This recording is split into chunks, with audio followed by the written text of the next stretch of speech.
Hello everyone, in this video I'm going to hopefully help us visualize what it means by a non-superimposable mirror image.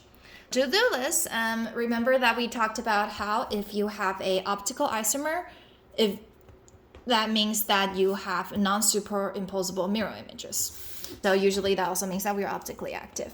Now let's look at this molecule on this side. We can see that this is a tris ethylene diamine cobalt 3 complex. You have a cobalt in the middle, and then the ethylene diamine, because it's bidentate ligand, that's why it's occupying two sides. And we are simplifying the notation by just connecting it with this bridge. Remember that the wedges means that it's coming out of the plane, and the dashes means it's going into the plane. I built this molecule essentially using the molecular kit. This is the molecule I built for this one. You can see that these two on the side are these two. This one is going down and out. This is going down and out towards us. And this one is going up and inside the plane, up and away from us. This molecule is this one over here. Now, in order to evaluate whether it has a non-superimposable mirror image, we basically have to build its mirror image. See, here's a mirror, and we're going to build its mirror image. We can see it's a mirror image because same, we have the cobalt. It goes down and then out of the plane on this side because they're mirror images. The two on the sides, and then up and then into the plane this way. I built this molecule. You can see this one is this molecule. The two on the side is over here, and then it goes down and out of the page, down, out, up and into the page, up and into the page. These two molecules, hopefully we can see that they're mirror images of each other. When we say non-superimposable, we are going to see if these two are identical with each other. Let's try to see if they're identical with each other by rotating them a little. So I'm going to hold this one the same and try to match this one with this one over here. You can see that these two have the two on the left, so I'm going to rotate this one 180 degrees, so that way the two on the left matches. You can see the two on the left, they matches each other. Hopefully, at this time, you can see that these two are not the same thing. You can see that it's going down, and this one is going out of the plane. This one is down and into the plane. This one is up away from us, and this one is up towards us. When we rotate it this way, it does not look like they're the same thing. Now let's try it again. Let's try to match these two down here. I'm going to rotate it, and then now we can see that these two are matching with each other. Let's look at the rest of the molecule. It's going up and away from us. It's going up towards us. So then they're not the same. The two on the side is now two on the back. So we can see that no matter how we try to rotate it, there's no way that these two are the same thing.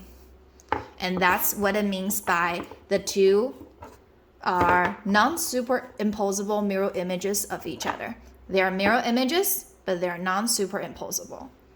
What this entails us is that this one has optical isomer, and then it's optically active. It's harder to visualize it on paper. So usually on paper, we observe whether there's a plane of symmetry or not. You can see that looking at this one, hopefully we can imagine that there's no plane of symmetry. Looking at the molecule, you can see that if we hold these two on the plane, we cannot have a plane of symmetry where it will make this molecule symmetrical. So this molecule is not symmetrical at all, no matter where we have the plane of symmetry. So if you observe a coordination compound that doesn't have a plane of symmetry, that usually means that it's optically active. It also means that it has optical isomers and it has non-superimposable mirror images. Let's look at a case where it is optically inactive. When something is optically inactive, that means that it has no optical isomers. And what this entails us is that it has superimposable mirror images. So let's look at the molecule down here. We have a hexaamine cobalt 3 complex. The amine NH3 over here, they are all monodentate ligand. That means that they each occupy a single coordination site. And I built the molecule over here for us to see. You can see the cobalt is the yellow one in the middle, and then we have NH3 on the octahedral sides here. Now the NH3 is the N and then H3 here. So this molecule, I built it over here. Once again, we're going to look at its mirror image. I also built its mirror image, which is the one over here. Hopefully we can see now that these two are identical molecules, right? Like, we can look at it from different angles and you're going to realize that these two are basically the same thing. That's what it meant by having superimposable mirror images. Its mirror image is basically superimposable with each other. And usually having superimposable mirror images means that it is optically inactive. It has no optical isomers. Once again, we can observe this as on paper by looking at whether it has a symmetry plane or not. So usually the one that has superimposable mirror images are symmetrical. And you can see clearly on this paper that its plane of symmetry is down in the middle, it's symmetrical. And looking at the molecule, once again, the plane of symmetry is here. They are symmetrical down the plane of symmetry. To recap, looking at the two cases, if we have optical isomers, we have non-superimposable image. That means that the mirror image of the one that we are looking at is non-superimposable with each other. We can usually identify them by looking at the molecule and realize that the molecule is not symmetrical. This means that it's optically active and has optical isomers. Now the second case is when it has no optical isomers. This means that it has superimposable image, so the mirror image of this molecule is the same as itself.